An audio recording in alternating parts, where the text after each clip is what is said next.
വചനമൊഴി. പള്ളിക്കുദാശ കാലം 1-ാം ഞായർ. വചനഭാഗം പുറപ്പാട് 40, 17, 29, 34, 38, യേശയ്യ 6, 1, 8, 1 കോരിന്തോസ് 13, 1, 13, മത്തായിയുടെ സുവിശേഷം 16, 13, 19.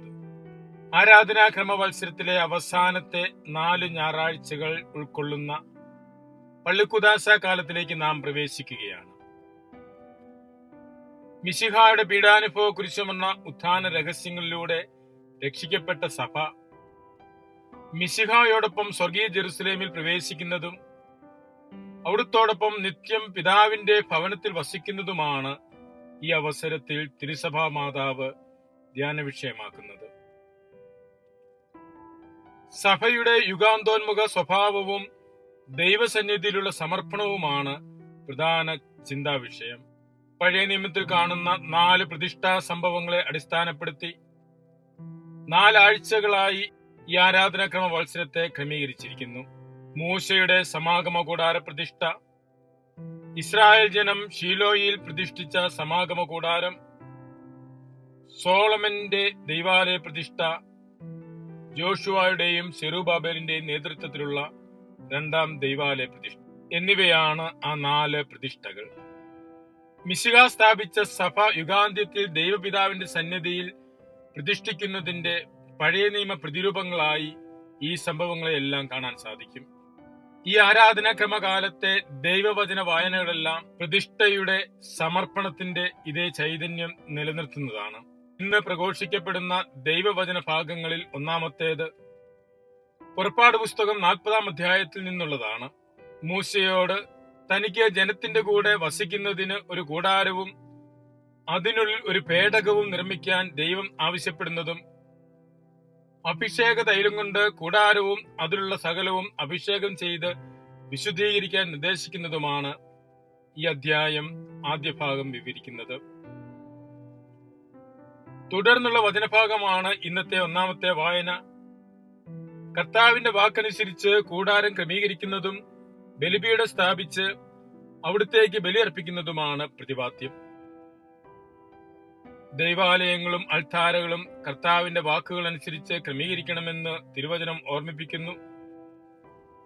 യേശയ്യാ പ്രവാചകനുണ്ടായ സ്വർഗദർശനമാണ് പ്രവാചക ഗ്രന്ഥത്തിൽ നിന്നും വായിക്കുന്നത്. മഹുദ്ധീകരിക്കപ്പെട്ട സഭയുടെ ചിത്രമാണ് യേശയ്യായുടെ ദർശനത്തിൽ പ്രതീകാത്മകമായി കാണുന്നത്. സ്വർഗീയ ദൈവാലയമാകുന്ന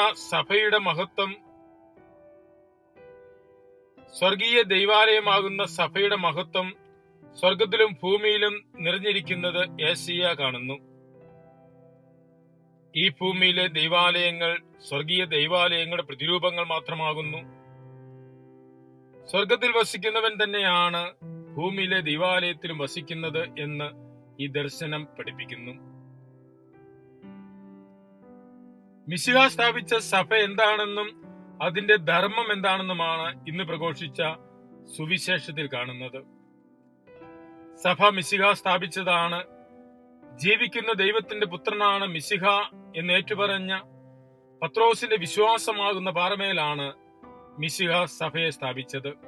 സഭയുടെ ദൗത്യം സ്വർഗത്തെ ഭൂമിയുമായും ഭൂമിയെ സ്വർഗോന്മുഖവുമായി ബന്ധിപ്പിക്കുക എന്നതാണ്. സ്വർഗത്തിന്റെ കവാടവും താക്കോലുമാണ് സഭ. സഭയിലൂടെയാണ് എല്ലാവരും സ്വർഗത്തിലേക്ക് പ്രവേശിക്കുന്നത്. ഭൂമിയിൽ സ്വർഗമെത്തിക്കുക എന്നതാണ് സഭയുടെ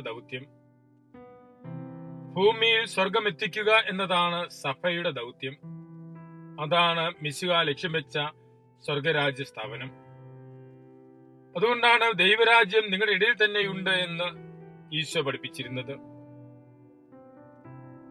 മിശിഹായാൽ സ്ഥാപിതമായ സഭ ഭൂമിയിൽ എപ്രകാരമാണ് സ്വർഗരാജ്യമായി വർത്തിക്കേണ്ടതെന്നാണ് പൗലോസ്ലീഹ കോരിന്തോസിലെ സഭയ്ക്ക് എഴുതിയ ലേഖനത്തിലൂടെ പ്രബോധിപ്പിക്കുന്നത്. സ്നേഹത്തിന്റെ കീർത്തനമാണ് ലേഖനത്തിലുള്ളത്.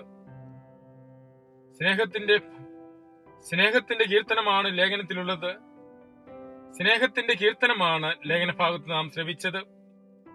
സ്നേഹത്തിന്റെ ഭാഷയായിരിക്കണം സഭയുടെ ഭാഷ. സ്നേഹത്തിൽ അധിഷ്ഠിതമായ ജീവിതമാകിരിക്കണം സഭയുടെ ജീവിതം. സ്വർഗത്തെ ഭൂമിയിലെത്തിക്കുന്ന സ്നേഹമാണ് സർവോത്കൃഷ്ടം. സ്വർഗത്തെ ഭൂമിയിലെത്തിക്കുന്ന സ്നേഹമാണ് സർവോത്കൃഷ്ടമെന്ന് ശ്ലീഹ പ്രബോധിപ്പിക്കുന്നു. പള്ളിക്കുദാശ കാലത്ത് പള്ളിയെ വിശുദ്ധീകരിച്ച് ദൈവത്തിന് അനുസ്മരിക്കുന്ന ഈ കാലഘട്ടത്ത് സഭാത്മകമായി വിശുദ്ധിയോടെ ജീവിക്കുവാനും മിശിഹായുടെ കുദാശകളിലൂടെ വിശുദ്ധീകരിക്കപ്പെടുന്ന സഭയുടെ ഭാഗമായി വിശ്വാസത്തിൽ ആഴപ്പെടുവാനും നമുക്കും പരിശ്രമിക്കാം. മിശിഹ നമ്മെ അനുഗ്രഹിക്കട്ടെ. ആമേൻ.